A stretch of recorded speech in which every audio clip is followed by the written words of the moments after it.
Call of Destiny. What have we been chosen for?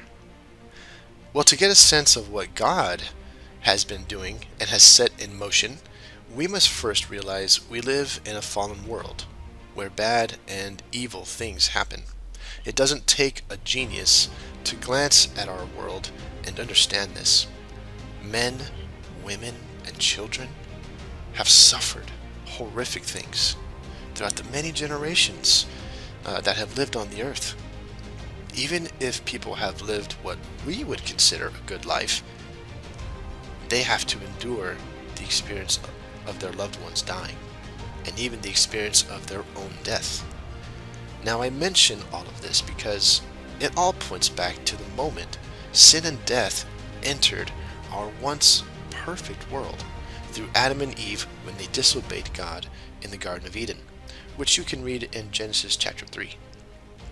It was from this point in history that God's creation was marred with sin and death.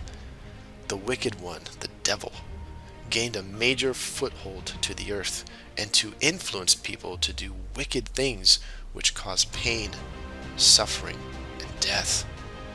And that has been rolling over now from generation to generation. But God still loved us and made a promise to us in Genesis chapter 3 that God would send his seed, Jesus, to redeem us out of our fallen world and give us abundant life, as Jesus said in John chapter 10 verse 10. God's plan was enacted right at that moment he made the promise. Yet Jesus didn't come right away, which is evident by the history recorded in the Old Testament. Yet in Isaiah chapter 58 verse 6 of the New King James, God indicates what he was and still is doing.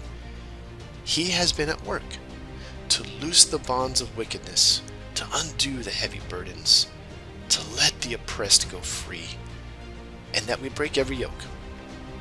God has been at work, choosing people throughout the generations to fulfill this work. In nearly every book of the Bible, we can read and see God was choosing and commissioning people to aid him in his work upon the earth. When Jesus finally came onto the scene, he boldly said he was going about doing the work of his Father, and that he'd been given authority to do this. Now, that can be read in John chapter 4 verse 34 and chapter 5 verses 24 to 30. When Jesus was near to completing what God sent him to do, he passes on the torch, the work, to us.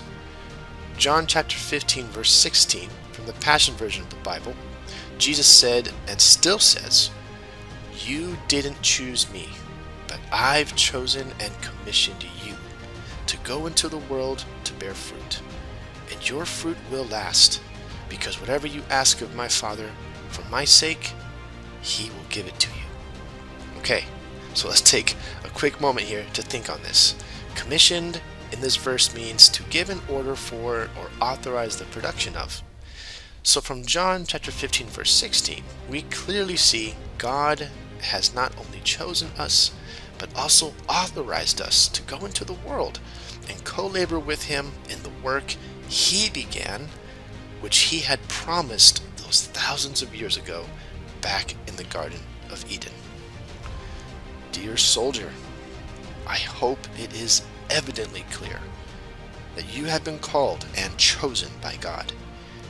If you don't yet realize your specific purpose that God has chosen for you, pray earnestly that he will reveal this to you.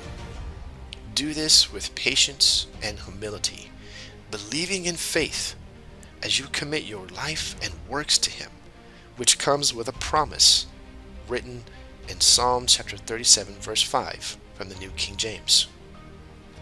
Commit your way to the Lord.